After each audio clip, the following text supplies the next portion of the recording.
Os cumprimento com a paz do Senhor. Livro do profeta Daniel,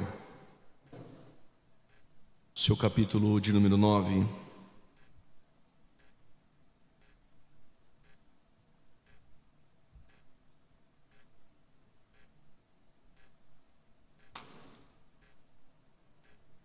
A partir do versos de número 24. E depois nós iremos ler Apocalipse, capítulo de número 19, a partir do versos 11. Agradeço a Deus por permitir que eu pudesse estar contribuindo nessa 11ª Escola Bíblica. Pastor Presidente, Pastor Emanuel Júnior, muito obrigado pela confiança. Pastor Sóstenes, Deus abençoe, que Deus lhe use para a glória de Deus. Aos demais obreiros, pastores. Versículo de número 24.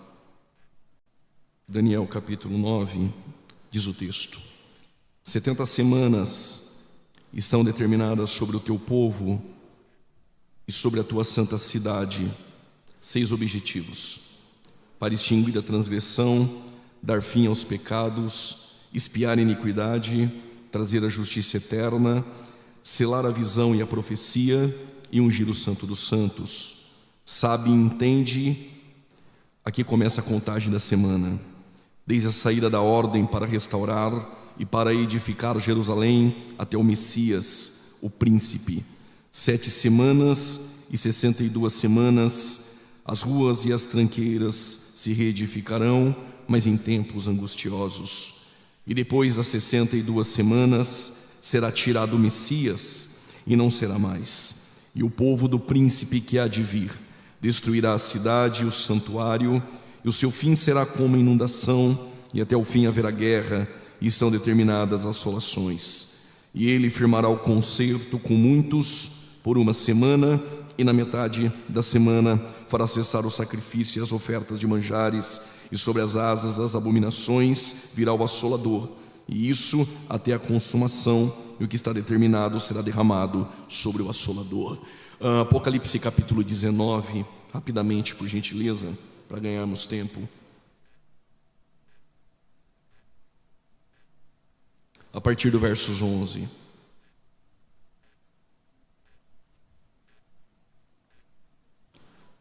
E vi o céu aberto, e eis um cavalo branco, e o que estava assentado sobre ele chama-se Fiel e Verdadeiro, e julga e peleja com justiça. Os seus olhos eram como chamas de fogo, e sobre a sua cabeça havia muitos diademas, e tinha um nome escrito que ninguém sabia senão ele mesmo. Estava vestido de uma veste salpicada de sangue, o nome pela qual chama é a palavra de Deus. E seguiam-no os exércitos dos céus, em cavalos brancos e vestidos de linho fino, branco e puro. E da sua boca saiu uma espada para ferir com ela as nações, e lhes regerá com vara de ferro. Ele mesmo é o que pisa o lagar do vinho do furor da ira do Deus Todo-Poderoso, e na sua veste e na sua coxa tem escrito este nome: Rei dos Reis, Senhor dos Senhores. Tome o seu assento.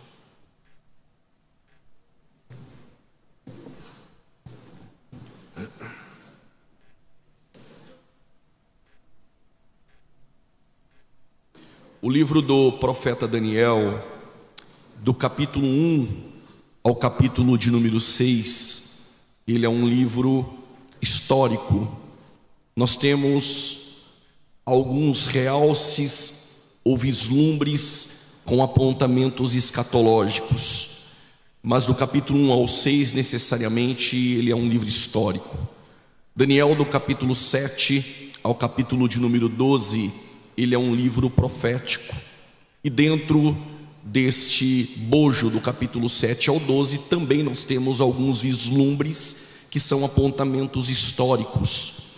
Daniel é aquele que foi levado para o cativeiro babilônico no ano 606 a.C. Houve uma batalha chamada Batalha de Carquemis, onde a Babilônia vencera o Egito de Faraó Neco e vencer a maior potência que havia naquele tempo, chamada de Assíria, que há 136 anos antes havia levado o reino do norte ao cativeiro, que tem por capital Samaria. 136 anos depois, o reino do sul se envolve na idolatria. Por conta disso, vem uma vontade de Deus consequente, não antecedente. Deus reagindo segundo a ação do homem. A reação de Deus foi permitir que o cativeiro se instalasse dentro de Jerusalém, levando o povo cativo até Babilônia. No ano 606, então, antes de Cristo, começa a cumprir uma profecia de Jeremias, filho de Uquias, um sacerdote da terra de Ananote, que o cativeiro iria perdurar por 70 anos. No ano 606, a Babilônia, com Nabuzaradã, capitão da guarda, invade pela primeira vez Jerusalém, levando a classe nobre ao cativeiro, entre eles Daniel, Misael, Ananias e Azarias. Esses homens foram colocados como eunucos dentro do palácio babilônico. Mas no ano 597 eles invadem a segunda vez e levam 10.000 ao cativeiro. Entre eles está o profeta Ezequiel. Ezequiel não é colocado dentro do palácio, Ezequiel é colocado fora do palácio, às margens do rio Quebar. A Babilônia invade a terceira vez no ano 586. Desta vez destrói o templo, saqueia os utensílios de ouro que eram de Salomão. Eles vão destruir os muros de Jerusalém, e a glória, ela vai embora para o Monte das Oliveiras. Porém, Jeremias não é levado para o palácio, não é levado à Babilônia. Jeremias ficará em Jerusalém. Permita-me nessa escola aplicar algo interessante em nossas vidas. Mesmo em meio ao cativeiro, Deus não perdeu o controle, porque Ele tem pessoas específicas em lugares estratégicos. Eu vou repetir essa frase, guarde para o seu ministério. Deus tem pessoas específicas em lugares estratégicos. Eu te explico. Ele tem um crente chamado Daniel dentro do palácio. Ele tem um Ezequiel fora do palácio, mas às margens do rio Quebar. Ele tem um Jeremias em Jerusalém, assim como ele tem um Pedro na Judéia, um Filipe em Samaria, um Paulo dos confins da terra. Assim como ele tem uma menina na casa do Naamã, um José na casa do Potifar. Ele tem você naquela congregação, ele tem você aonde ele te colocou. Deus não erra o plantio. Aonde ele te colocou, é aí que Deus vai te usar.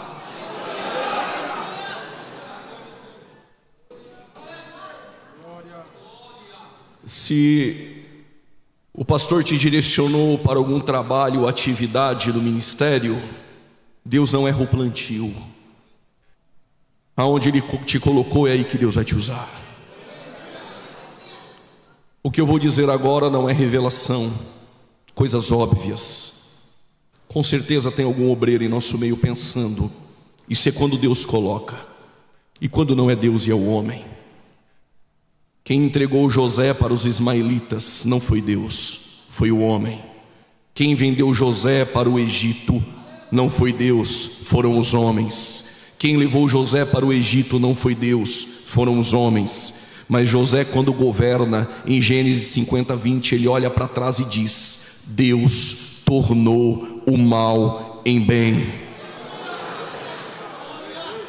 Mesmo que você esteja em um ambiente que não foi Deus que te colocou e foi o homem, se tu tem o Espírito de Deus, é aí que Deus vai te usar. Por que Deus tem pessoas específicas em lugares estratégicos? Porque Nabucodonosor, ele vai sonhar e precisa de alguém para interpretar. Esse alguém já está localizado dentro do palácio. Nabucodonosor é diferente de Faraó. Faraó, ele sonha, conta o sonho e pede a interpretação. Nabucodonosor acorda, não conta o sonho, ele quer a revelação e a interpretação. É um pouco mais difícil. Arioque, um chefe da guarda, passaram um pregão em Babilônia procurando o astrólogo, o mago, o adivinho, para poder revelar o sonho. Ninguém conseguiu. Então ele chega até a casa de Daniel, dentro do palácio, seu quarto, e Daniel está orando 3 vezes ao dia. Segura, não precisa glorificar por conta disso. Todo judeu ora 3 vezes ao dia. Ele só faz a lição de casa. Os muçulmanos rezam 5. Não me pergunte como isso funciona.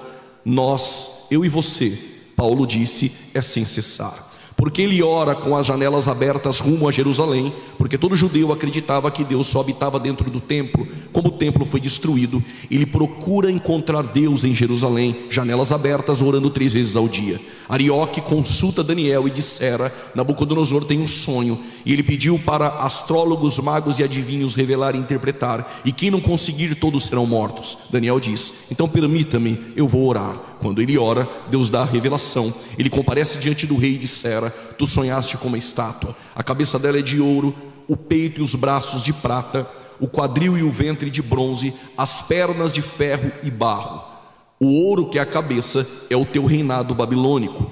O peito e os braços de prata são os medo-persas, Ciro e Dário, que irão vencer uma batalha contra ti, ó Nabucodonosor. Eles irão assumir o controle mundo.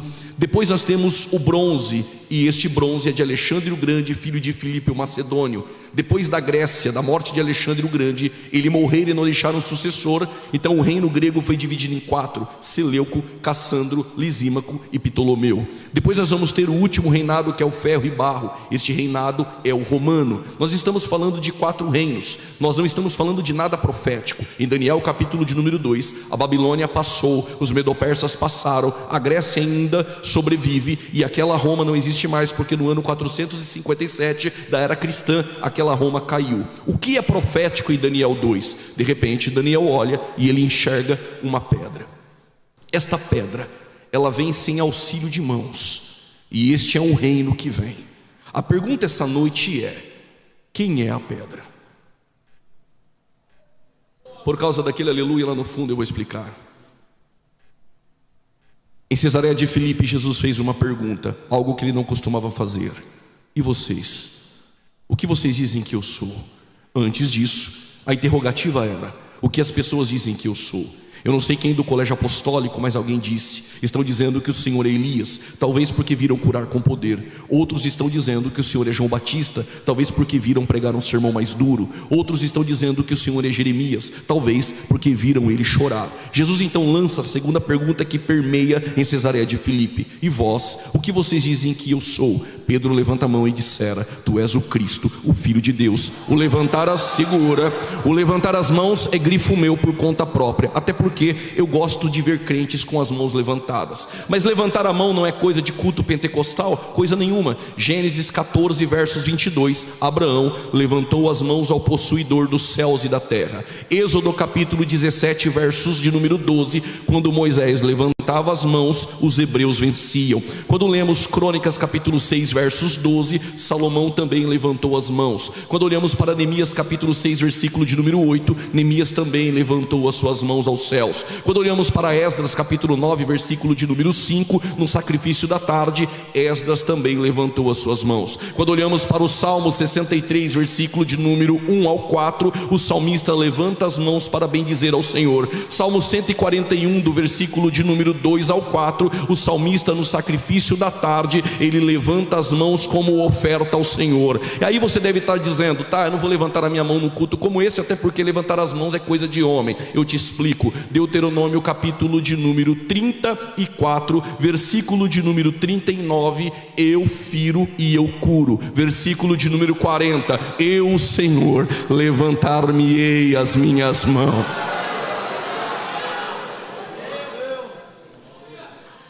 Dissesse bem, Pedro: não foi carne nem sangue que te revelou, senão o Pai que está nos céus. E sobre esta pedra, e sobre esta pedra, e sobre esta pedra, e sobre esta pedra, edificarei a minha igreja. A pergunta é: quem é a pedra? 1 Coríntios capítulo de número 10, Paulo faz um uso metafórico. Ele vai usar a caminhada dos hebreus saindo do Egito, e ele vai harmonizar em simetria com a caminhada cristã. Por gentileza, a escola, acompanhe comigo. Paulo disse: assim como os hebreus que deixaram o Egito e foram batizados nas águas do Mar Vermelho, batizados na coluna, na nuvem de fogo, bebiam de uma bebida espiritual e comiam de um manjar espiritual. Paulo está dizendo: assim como eles, somos nós. Nós também deixamos o Egito. Quando? Quando o sangue do Cordeiro desceu. Se não tem sangue do Cordeiro, tu nem com a mão levantada estaria nessa EBO, porque você ainda seria escravo. Se não tem sangue do Cordeiro, eu sou escravo. Como tem sangue, então tem liberdade. Nascemos de novo quando deixamos o Egito por conta do sangue do Cordeiro. Eu também fui batizado nas águas, os hebreus do Mar Vermelho, eu nas águas por imersão. também fui revestido de poder, batizado na coluna de fogo, que é o Espírito Santo. Jesus continua batizando. Aí há um detalhe: você continua comendo de uma comida espiritual. No caso dos hebreus era o maná. E eu me lembro, quando o maná descia, os hebreus perguntaram para Moisés. Na nossa tradução a pergunta é: o que é isso? Na verdade, essa não é a pergunta no hebraico. No hebraico é manhu, manhu, man, pronome. E esse pronome de hu está dizendo quem é, ou seja, manhu, quem é ele? Essa é a pergunta. E Moisés responde: hu ha lechem, ele é o pão. Ou seja, nós deixamos o Egito, batizado nas águas do Mar Vermelho, batizados na coluna de fogo, e você se alimenta na 11ª EBO, não com o pão que cai e perece, mas com o pão vivo que desceu do céu. Aí Paulo diz: e você e eu bebemos de uma bebida espiritual, palavras de Paulo, de uma pedra, e a pedra era Cristo. Quem é a pedra? O que Daniel está tendo como revelação? Ele está dizendo: a Babilônia passou, hoje é o Iraque. Os medo-persas passaram, hoje é o Irã. Os gregos ainda sobrevivem, porque Alexandre o Grande reconheceu quem é o Deus dos hebreus. Aquela Roma caiu. Todos que amaldiçoar, eu também amaldiçoarei. E por quê? Porque Zacarias disse: Israel é uma pedra pesada, um cálice de tontear nações. Todos que se levantaram contra Israel caíram. E tem mais: vem uma pedra, e essa pedra é Cristo, e vai trazer um reino. Passa reinos humanos, passam governantes humanos, passam presidentes humanos, passam cadeiras de pastores presidentes, mas eu conheço um reino que sobrevive eternamente.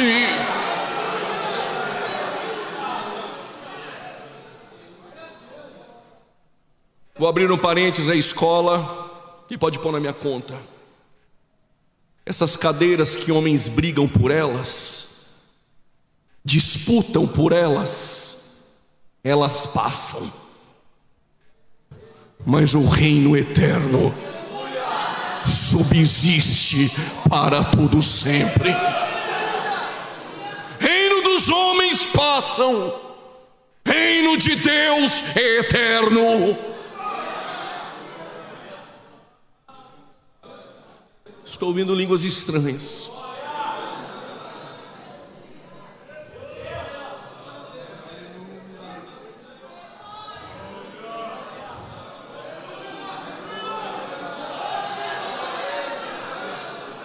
Aleluia. Aí Daniel, capítulo de número 9. O Daniel está orando e intercedendo pelo povo. Daniel quer respostas, porque um Deus bom permite que os caldeus invadam Jerusalém e leve para o cativeiro. É a mesma pergunta de Abacuque: porque o Senhor permite?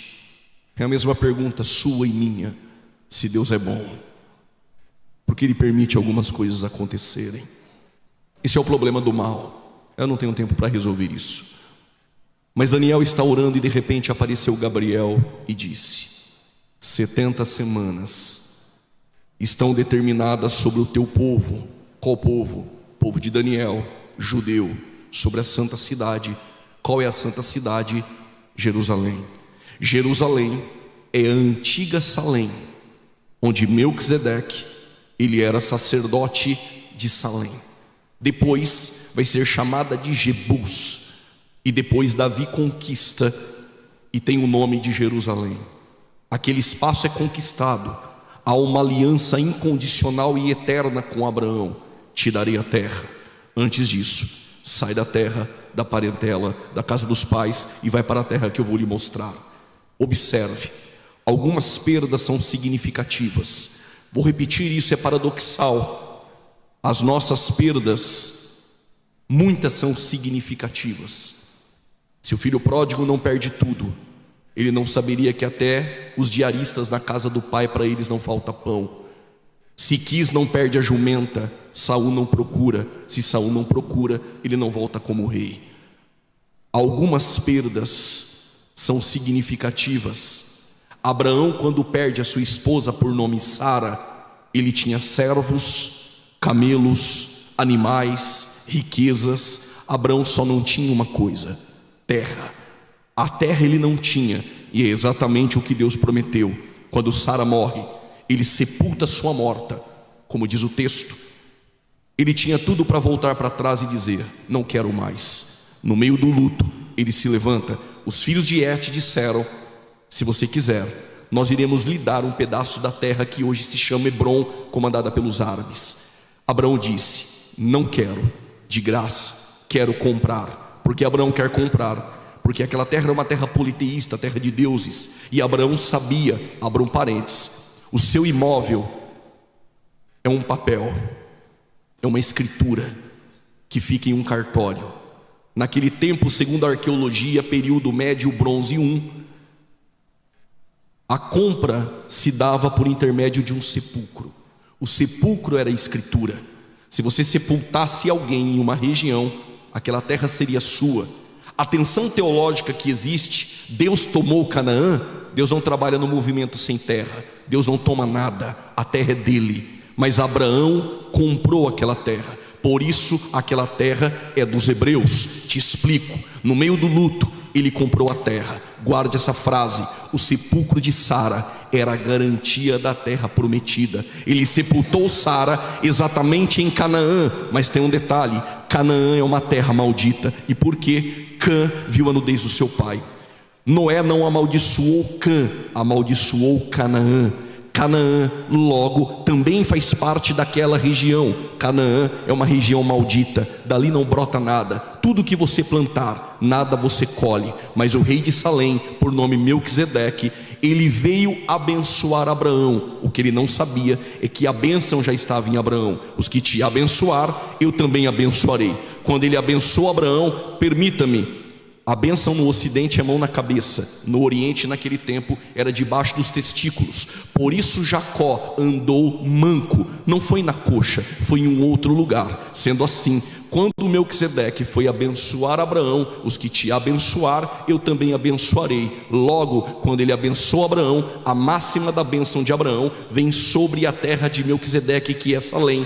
A terra que era Canaã, que era maldita, que você planta e não colhe nada, passou a brotar e produzir leite e mel. Todo animal que você come, ou toda comida que você come, provém oriunda de algo que morre. Tem churrasco, o animal morreu. Não, eu sou mais light, eu vou comer frutas, a semente morreu. Porém, leite e mel não provém da morte, leite e mel provém da vida. Permita-me dizer: a bênção sobre você é bênção de vida. A bênção sobre você é bênção de vida.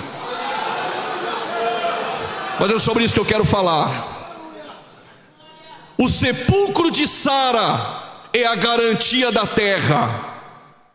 Lá um sepulcro, a terra é de Abraão. Se a terra é de Abraão, a nação de Israel começa em Abraão e Sara. Logo, Canaã pertence aos hebreus. Aquilo que hoje é guerra e lutam, um dia será devolvida para o povo legítimo, para o povo que Deus escolheu, a saber, Israel.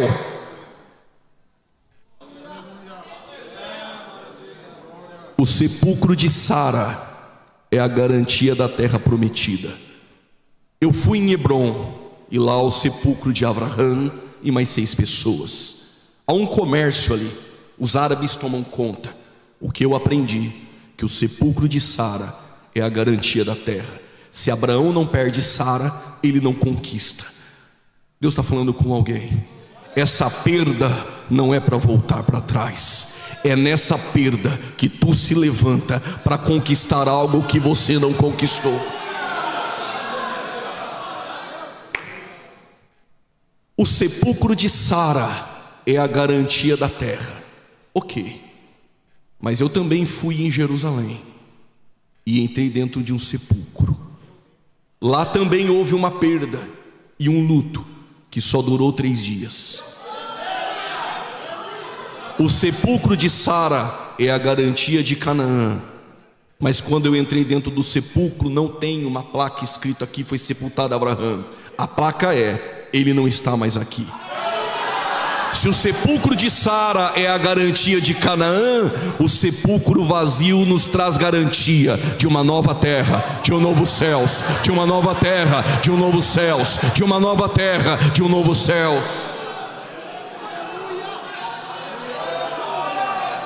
Eu preciso caminhar. 70 semanas estão determinadas sobre o teu povo e sobre a tua santa cidade, teu povo judeu, santa cidade Jerusalém. Os 6 objetivos, outro dia eu conto das 70 semanas. Aí Gabriel diz, vou parafrasear: comece a contar as 70 semanas, desde a ordem da saída para restaurar Jerusalém, até que o Messias seja morto, o príncipe. 70 semanas, a palavra semana em hebraico é shavua, não são semanas de dias, são semanas de anos.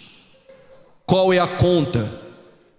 7 semanas, mais 62 semanas, não precisa ser um Pitágora, 69 semanas, desde a saída da ordem para restaurar Jerusalém.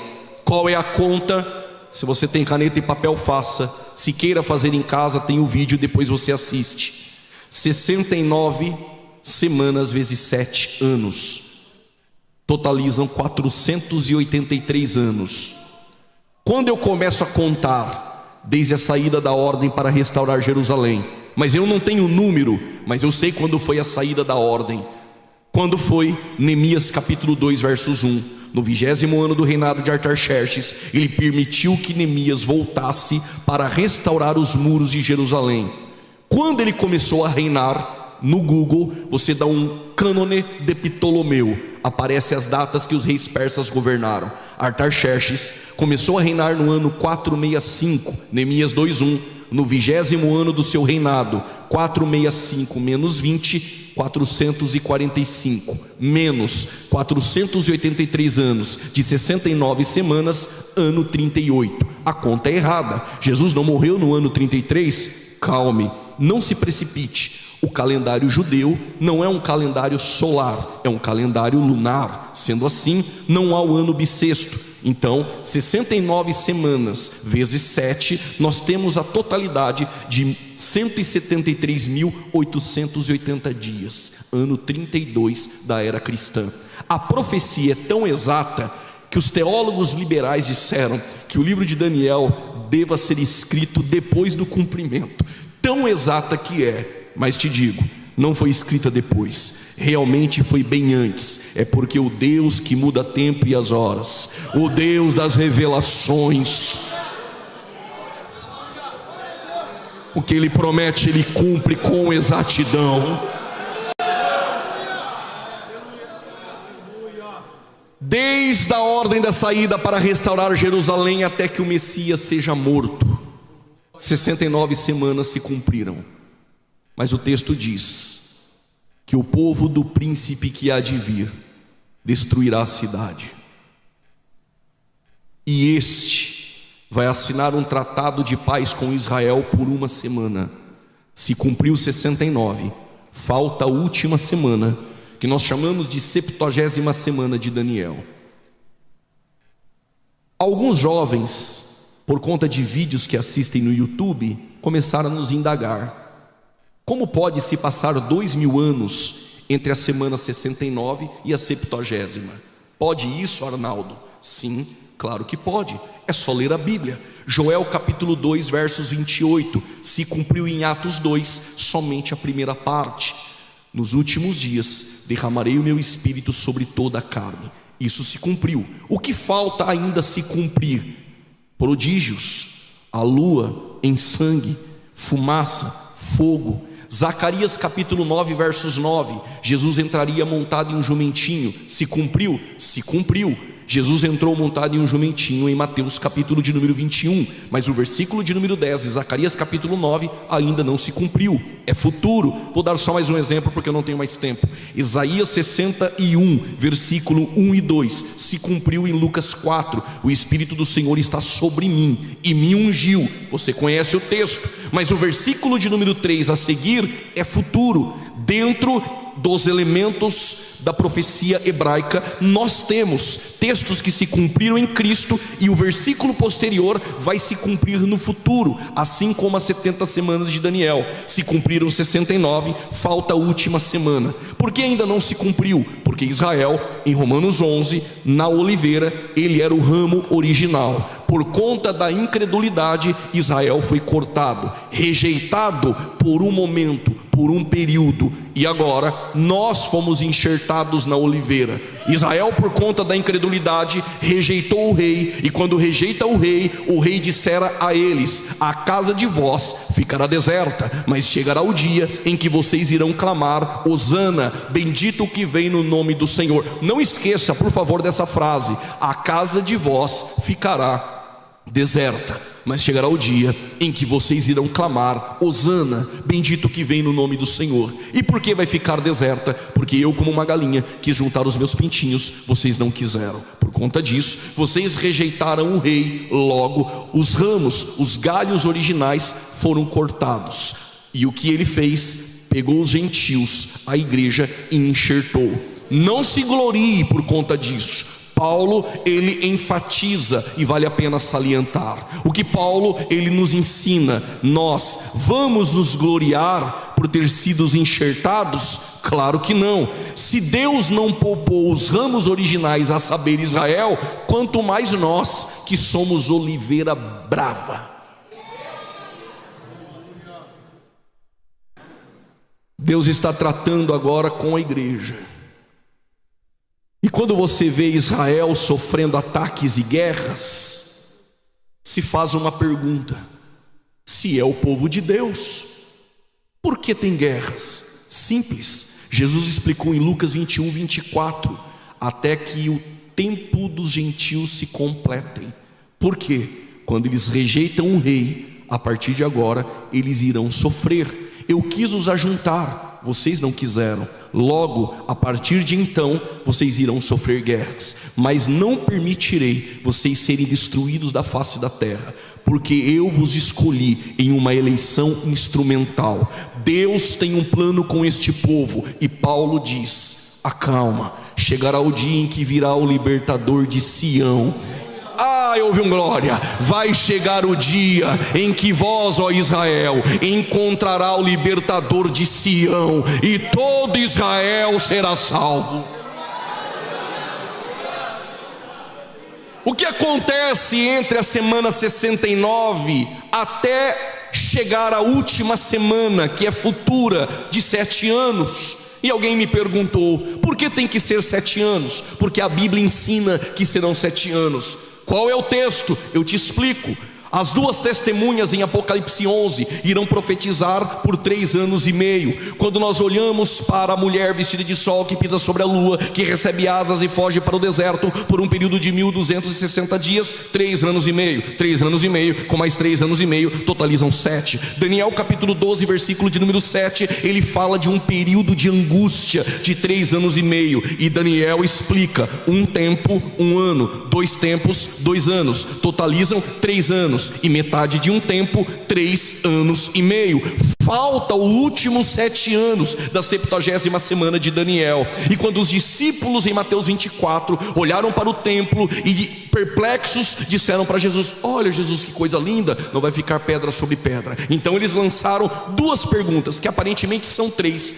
Quando ocorrerão essas coisas? Essas coisas ocorreram no ano 70 da era cristã. O que aconteceu com Israel no ano 70? Tito destruiu Jerusalém. Ficou somente um pedacinho de um muro que eles não gostam, mas chama-se para nós Muro das Lamentações. Aquela região, segundo Joséfo, segundo Tácito, ainda que aparentemente pareça um exagero, 1.100.000 judeus morreram no ano 70. 500 cruzes eram fabricadas por dia para crucificar judeus. Só Só acabou a crucificação porque acabou a madeira da Fenícia.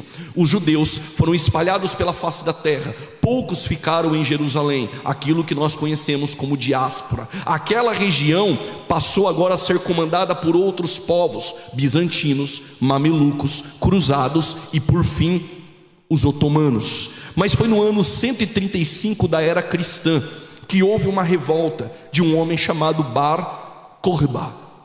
Esse homem era uma espécie de Macabeu, uma espécie de um Messias revolucionário.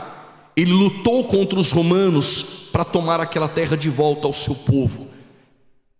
Essa empleitada falha, e o imperador Adriano, com muita revolta dos judeus, tirou o nome de Jerusalém e colocou o nome de Palestina, que depois vai ser chamado de Palestina. E o que ocorre? A Grã-Bretanha toma posse dos otomanos no ano de 1897. Um austro-húngaro por nome Theodor Herzl. Esse convoca o movimento sionista e eles vão pleitear a causa na ONU. E ele disse: quem viver verá, nós voltaremos para a nossa terra. Porque eles sabem que aquela terra foi adquirida e conquistada por Davi. Promessas feitas a Abraão. Canaã é terra dos judeus.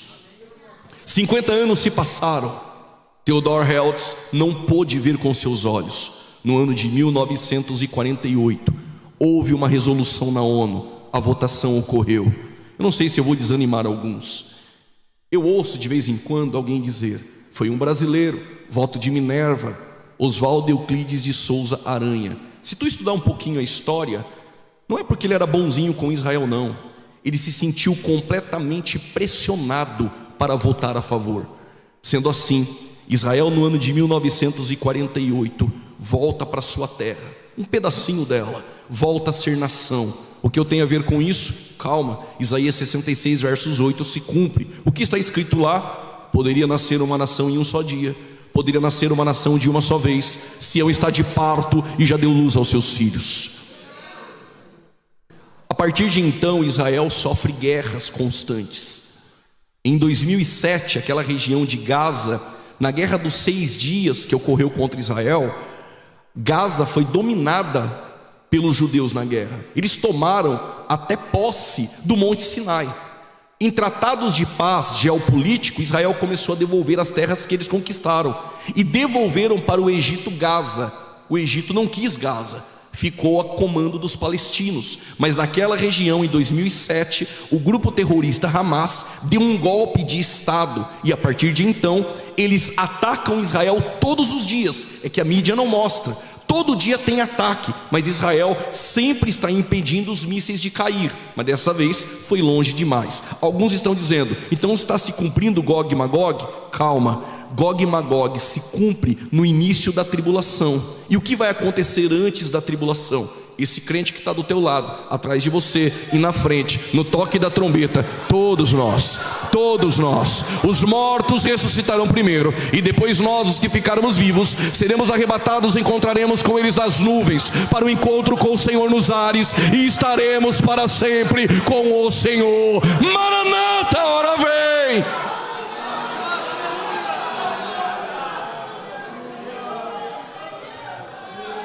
Eu tenho 10 minutos. Após o arrebatamento da igreja, começa a contagem da última semana de Daniel. A tribulação começa com o aparecimento de um cavalo branco, trazendo uma falsa paz. Falsa paz oriunda do filho da perdição, do homem do pecado, a saber, o anticristo, que em Apocalipse é a besta que sobe do mar, que vai receber poder da antiga serpente, o dragão, e vai ter ao seu lado uma falsa religião comandada pela besta que sobe da terra, que é o falso profeta. A terra vai passar por um período catastrófico, economicamente falando, e político. Mas Paulo orientou a igreja em Tessalônica no capítulo de número 5, e ele diz: vocês vão perceber que quando todos acharem que há paz e segurança, quem está no boteco agora está achando que está mil maravilhas. Quem está agora se prostituindo, para ele está tudo bem. Quando todos acharem que há paz e segurança, virá a repentina destruição, como dores de parto. O dia do Senhor virá como um ladrão. Esse dia do Senhor é o período tribulacional. Mateus 24, 21, Jesus disse: desde o princípio nunca houve e não haverá um período como esse. Não diga que porque a igreja passou por tribulações no Coliseu, passou por tribulações durante a história, missionários estão agora passando por martírio.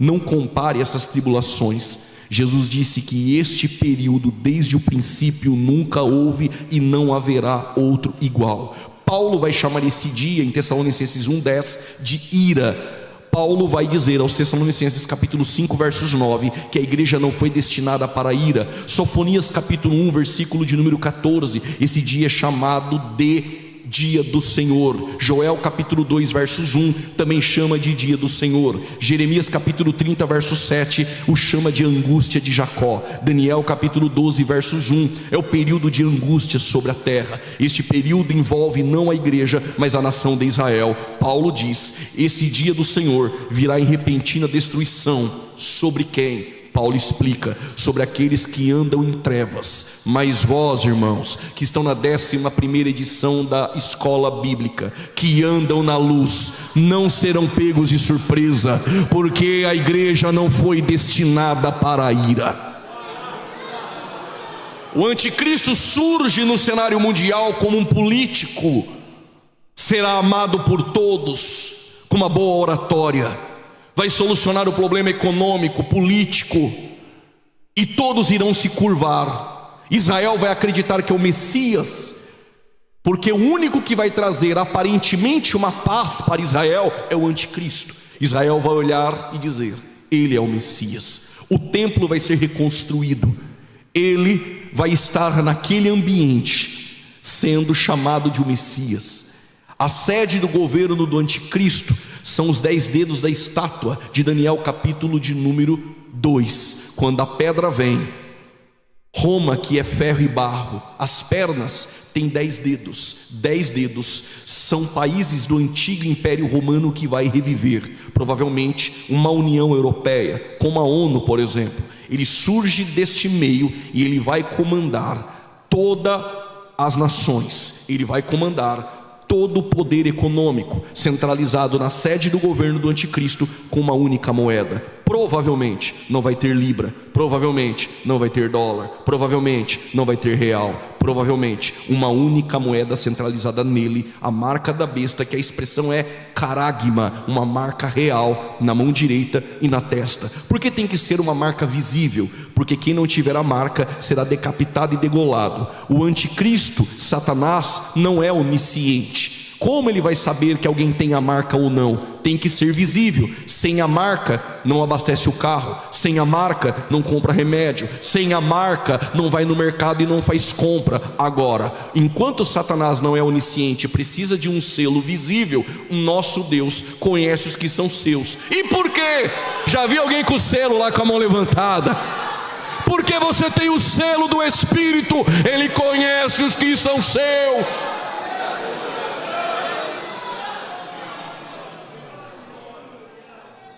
Enquanto alguns em uma escatologia desprovida de argumentos bíblicos, especulativa, que mais assombra, que mais traz confusão do que consolação e edificação, ficam aí postando a marca da besta, o selo. Eu estou preocupado com a marca da besta, carrego as marcas de Cristo, tenho o selo do Espírito. Eu não estou aguardando o anticristo, estou aguardando a Cristo, que nos livra da ira vindoura.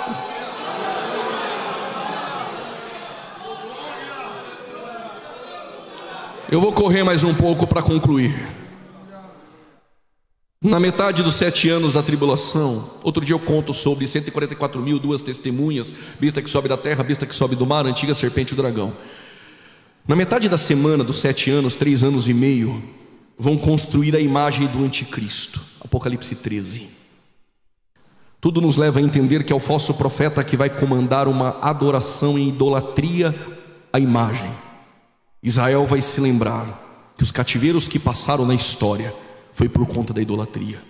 Vão descobrir que ele não é o Cristo, que ele é um impostor, porque uma hora a máscara sempre cai. Quando a máscara do anticristo cair, Israel vai rasgar o tratado de paz, como diz Daniel capítulo 9, versos 27, na metade da semana. Será cortado o tratado de paz. Agora o anticristo vai fazer aquilo que Faraó, que Atalia, que Stanley, que Hitler, que Mussolini, que o Hamas, que sempre Satanás quis fazer. Vai perseguir Israel para destruí-lo. Israel é uma mulher vestida de sol que pisa sobre a lua. Vai fugir perseguida para o deserto. Mas aonde Deus te leva, Deus cuida. Alguém acreditou nessa palavra? Eu vou repetir. Aonde Deus te leva, pode ser Querite. Quando Deus esconde, Deus cuida. Quando Deus esconde, Deus cuida. No final dos 7 anos, depois de selos, trombetas, taças, todas as nações, Zacarias 14, versos 1 a seguir, estarão reunidas em volta de Israel. Para quê? Destruir Israel, comandadas pelo governo do anticristo. Israel pequeno, encurralado, mas é uma pedra pesada. Não cabe nada a Israel a não ser orar. Qual a oração? Chegará o dia em que vocês irão clamar: Hosana, bendito que vem no nome do Senhor. Israel vai clamar: Hosana. Lá no vale de Meguido, Hosana. No monte das oliveiras, Hosana. Bendito que vem no nome do Senhor. E agora o céu vai abrir. Não é filme de Netflix e nem Hollywood. Quando o céu abrir, agora todo olho verá. Vem um cavalo branco, sobre ele o nosso inocente Galileu. Na sua cabeça não é uma coroa de espinhos, é uma coroa com muitos diademas. O seu olhar não é um olhar meigo de um inocente Galileu. Olhos como chamas de fogo. As suas vestes, ei, as suas vestes. Antes de me criticar ou esfriar aí sentado, depois lê o texto. Jesus tem muitas vestes. Salmos 45, versos 8, é o mesmo texto que o autor aos Hebreus usa para dizer que aquele que foi ungido com óleo de alegria é Cristo, superior aos anjos, superior a Moisés, superior a Josué, superior a Arão. E o versículo 8 diz que este que foi ungido de óleo de alegria tem muitas vestes e 3 perfumes. Quais são os perfumes? Aloés, mirra e acácia. Quais são as suas vestes? Eu posso imaginar. Se eu fosse sugerir a Jesus, eu iria dizer: porque na segunda vinda, quando todo olho verá, o Senhor não vem com aquela veste de linho de Daniel 7, ou aquela de gala do Monte da Transfiguração em Marcos 9, Lucas 9 e Mateus 17? Porque o Senhor não vem com aquela veste de glória na ilha de Pátimos em Apocalipse 1, ou aquela de jardineiro domingo pela manhã com Maria Madalena?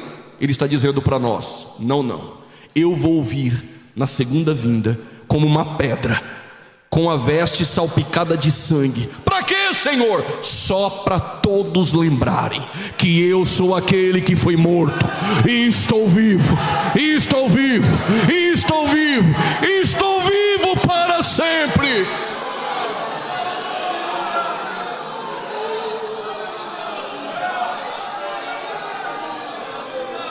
E na sua coxa tem uma escrita, não é tatuagem não, jovem. Está escrito sobre a sua coxa, porque é o vestido que corre sobre ela: Rei dos Reis, Rei dos Reis, Rei dos Reis. Ele é a pedra, Ele é o princípio e o fim, Ele é o alfa e o ômega, Rei dos Reis e Senhor dos Senhores. 2 Tessalonicenses capítulo 2: com o sopro da sua boca Ele vai lançar o anticristo e o falso profeta no Guiena, que é o lago de fogo. Satanás vai ser amarrado por um anjo por 1000 anos.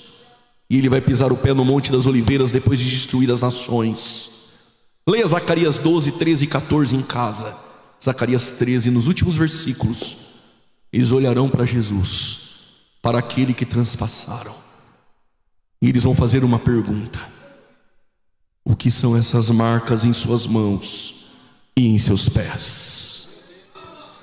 Ele vai responder: são as marcas.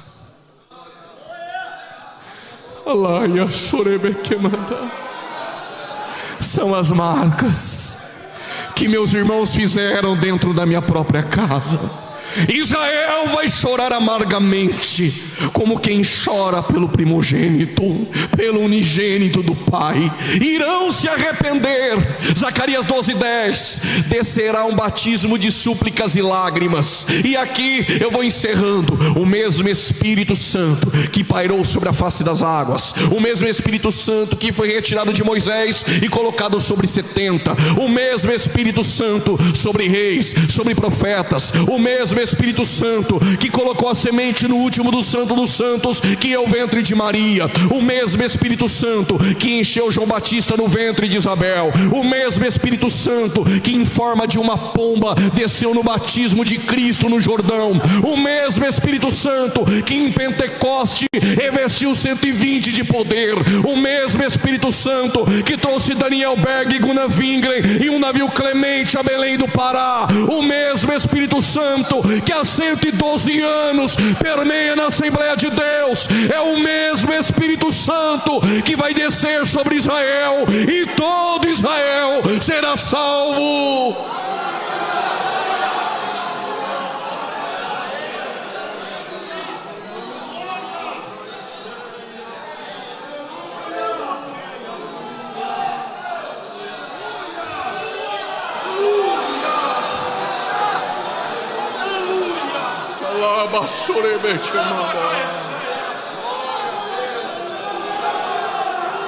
É escola, mas se quiser dar lugar, dá lugar. Seja cheio do Espírito. Este mesmo Espírito está aqui entre nós essa noite.